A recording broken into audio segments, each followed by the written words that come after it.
Hey there everybody, welcome back to the worst Warmachine channel on the internet. I'm Malorian and welcome back for another Warmachine Battle Report. Now, the first thing I want to say is that this will be another Wartable Battle Report. Just so you know, I am doing lots of Wartable games, so obviously I'll be doing battle reports on them, but it's not like that's all I'm doing. So if you're more of a person that likes my in-person, real model battle reports, don't worry. I basically take pictures and save the ones that seem to be interesting and then turn those into reports for you. So don't worry that my channel's going one way or the other. It'll still be the worst channel on the internet, guaranteed. Now this one here is going to be up against another subscriber of mine, AJ Kilkenny, and actually it was interesting because we actually had recorded some material before where we were talking about the most aggressive casters and we did this whole thing and then it all got corrupted and lost. So we're going to get together and do that again sometime, but this should be a really interesting one because AJ, he likes to keep things interesting and fresh. He's a lover of the jank, and so I thought it was a great time to try something out and try something different. So on my side, I'm going to be pulling out my old friend Sturgis, and we're going to be playing in Sons of the Tempest. You know, if that luck god guy is not going to be holding up the mantle, I might just have to steal it from him. So that's a shutout and a call out. We'll see if he just slaps me right back. But what I'm going to try and do in here is that whereas normally you would be expecting Sturgis to be pulling you closer, I actually want to use this list to push you away. So with me swapping snipe on my gun mages, I can push things away from 14 inches. While they're away, I can be working out their cortexes and stuff like that with my riflemen. In fact, even my feet, I'm probably going to be using to pull things away from flags or pull them out of zones. So it's a real scenario play type list. And at the forefront, when you finally get to me, I'm going to have 2 Centurions, each with Arcane Shield. Should be a hard thing to actually chew through.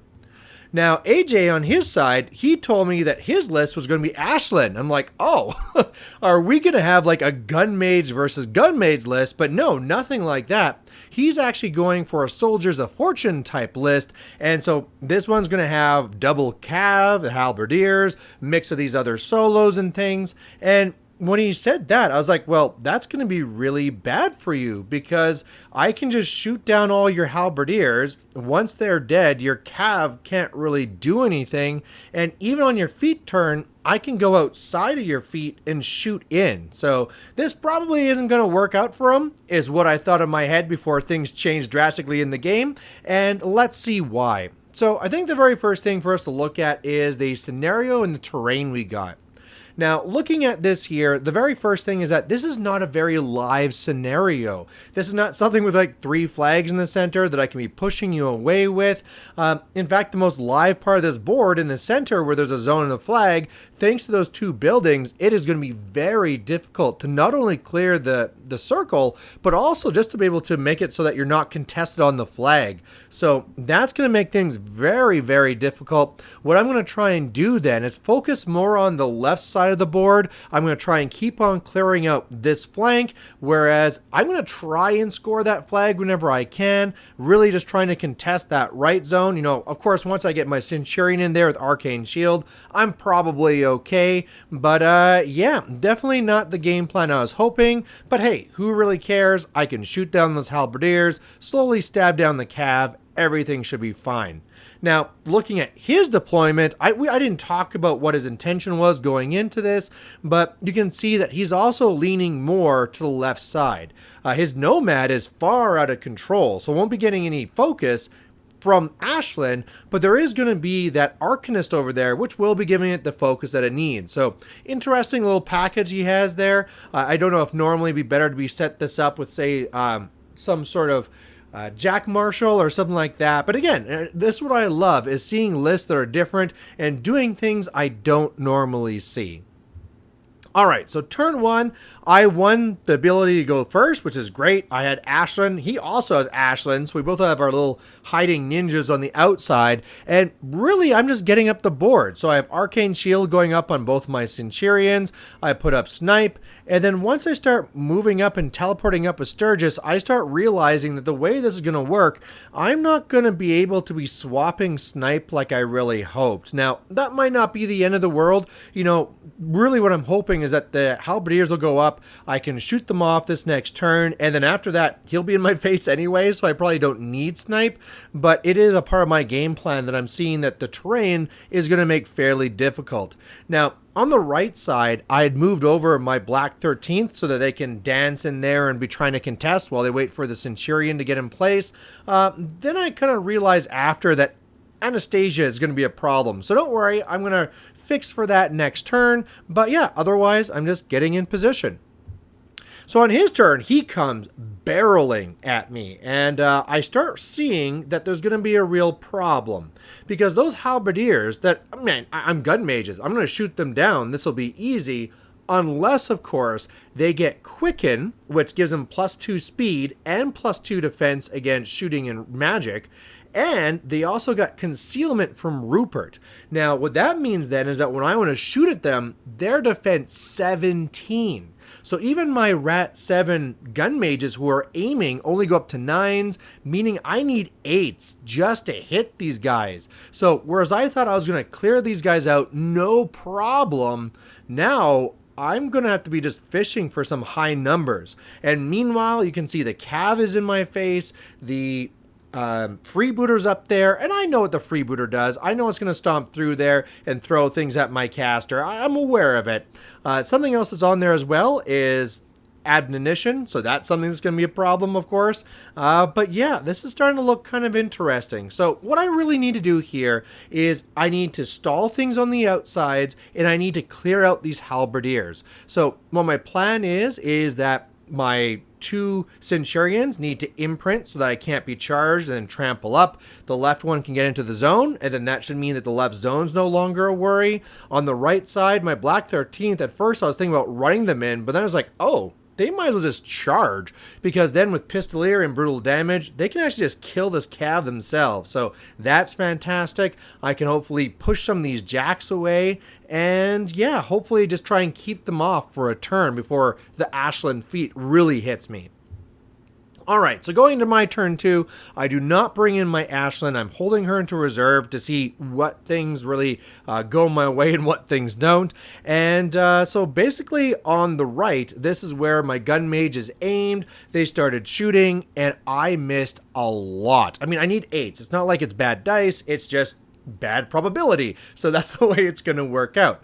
So once I saw that, I realized if I want these halberdiers to go away and still have enough firepower to be dealing with everything else, I had to use Sturgis's feat. So he goes up there, and it's a double-edged sword because I'm pulling some things closer too. So I spent some time getting in the right spot, pretty much wiped out then all those halberdiers. That was awesome. He teleported away. That freed things up so that the Centurion on the left could trample in the zone. The gun mages go, and after that's actually done, my rifleman put 6 damage into the Toro, starting to work towards the Cortex. I start pushing the freebooter and the Toro away, ended up knocking down the Toro, so that's fantastic. So left side looking really, really good. Cyclone putting that covering fire in front of the freebooter, so making it even more difficult for them. And on the right, yeah, basically just had to go and get that Centurion up there. It's not in the zone yet, but the Black 13th charged in, and they killed some of the Cavs, so that's something. So it wasn't the devastating turn I was hoping for, especially because 1 halberdier lived, which means that they're going to start coming back. So going on to his side of turn 2, he's going to be bringing back some of his halberdiers. The Ashlynn's going to be feeding, going up. Took a little bit of damage going through that covering fire, so that's something. But otherwise, she's popping her feet. On the left side, the Cav couldn't charge me, my Centurion, because of the imprint. So they went after the objective, killed the objective, and they're starting to sneak around the clouds. Between the Cav and his Anastasia on the right and Stannis, he's able to clear out his zone on the right, and otherwise he has his freebooter in my face in the middle there. So he does go up 1-0 on scenario, 2-0, sorry, because he gets the zone and my objective, but I'm not really worried about that. I know that I should be able to get the Centurion into the zone on the right, start locking things down, and then just start grinding. I'd actually really had hoped at first that I could just kill Ashlynn now, because she's standing there without chosen ground, so she can be knocked down, she's not camping, but the problem is that if I wanted to say throw the freebooter at her, which would be fairly easy to do. If the freebooter touches her, she can't be knocked down, so that doesn't work. I could slam the halberdier, but then the halberdier has all those things on it, has, set defense, so the odds of me pulling that off are pretty bad. So what I'm planning to do instead on this turn is really just going for the attrition. On the left side, I need to start stabbing away at all this cav. My riflemen need to go and finish off that cortex from the Toro. Once they do, that Toro's not really a problem anymore. By the way, the Toro got that far because I was able to be picked up by the crane of the Iron Head and then run over type thing. But that will really kind of set things up on the left side. In the middle, my two heavies will be working on the freebooter, and on the right, I need to clear a way into the zone so that I can actually get that Centurion in there. All right, so my turn 3, this is how it ended up, and it did not go the way I really hoped. The good news is that the Centurion was able to kill off the one guy in the way so that then my rifleman could finish off the cortex of the Toro, so that's good. And of course my imprint's up. Assume my imprint's pretty much is always up. Otherwise, I don't really get too much more done on the left, especially against that freebooter, because I pulled the classic dumb and went in to go and attack it, and it ad mode away. So that was really, really bad. That really put me in a position I didn't want to be in. By the way, I didn't mention this, but he also got distraction onto my gun mages last turn, so they can't shoot. So that really sucks. And so really I was able to kill off the Ogren Bokur, but that's really it. And then so my Sturgis just had to hide, because if I don't, I'll die. And as well, I was so worried with the way things were looking that my junior had to run away as well. So this means that my Centurion on the left will, after this point, not be getting any focus, and that's going to make that a lot more difficult. But I mean, it's just the safest play.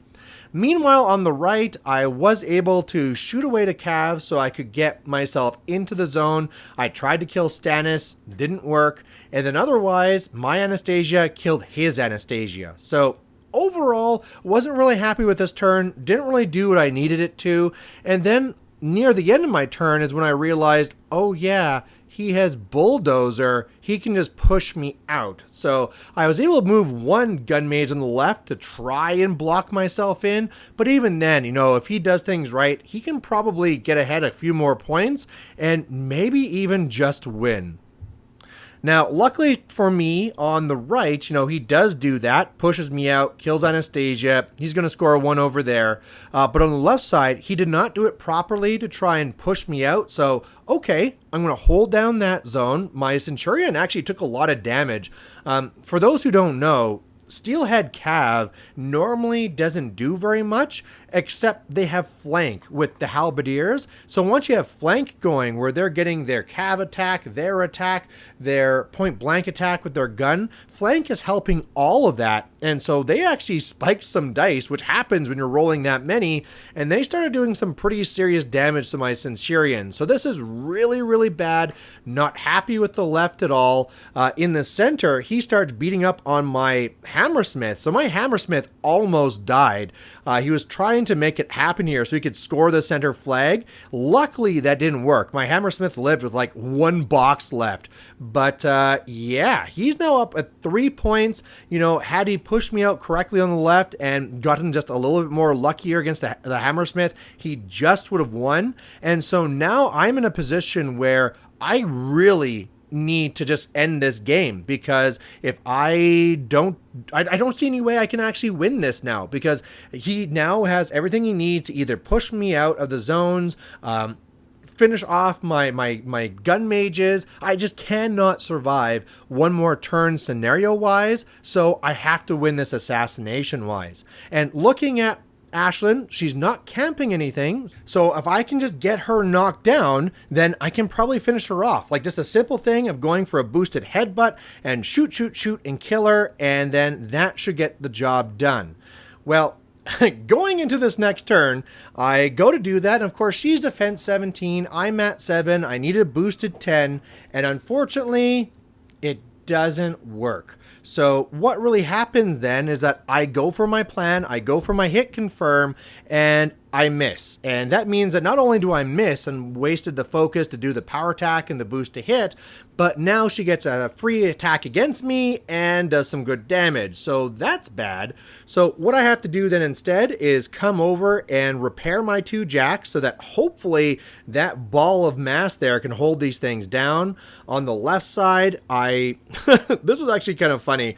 I go and I shoot off the right arm now, the sword of the Toro, and then I want to finish off the freebooter, so I was attacking it with my repaired hammersmith, and I slammed it so far that I killed it, so that's good, but I slammed it into my own riflemen and killed them, so that doesn't help. So I'm really in a desperate spot, really hoping I can hold things down on the left. If I was smarter, I would have gone further into the zone, but I'm really just trying to stay my further out that I can, so I'm kind of hopefully protecting things. On the right, again, I'm trying to get myself into the zone, but I can't, so I'm just trying to get in there and contest. At least now I'm starting to kill off all the cav, but man, I am feeling like I'm just going to lose for sure on scenario this next turn. So on his side of 4 then, he tries his darndest. You know, on the right side, he tries to kill that zone, but luckily for me, 1 gun mage just refuses to die in the center. Ashlynn tries to do her thing, but you know what? She really needs help.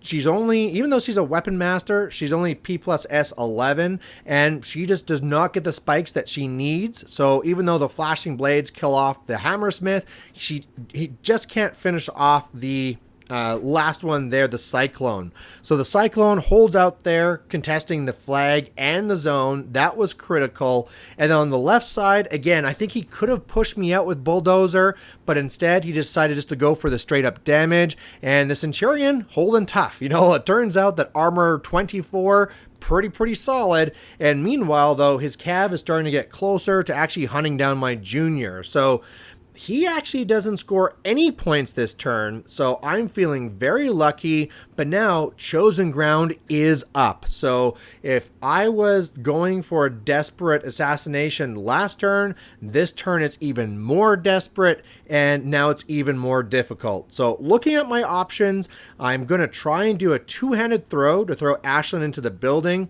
not because it's going to knock her down, but because since I'm throwing into her building, it'll be an extra dice of damage. Maybe that's going to be enough to kill her. If not, I'll be far enough away that she won't be engaged. And then maybe my gun mages can finish her off. I don't know. This is not a good situation.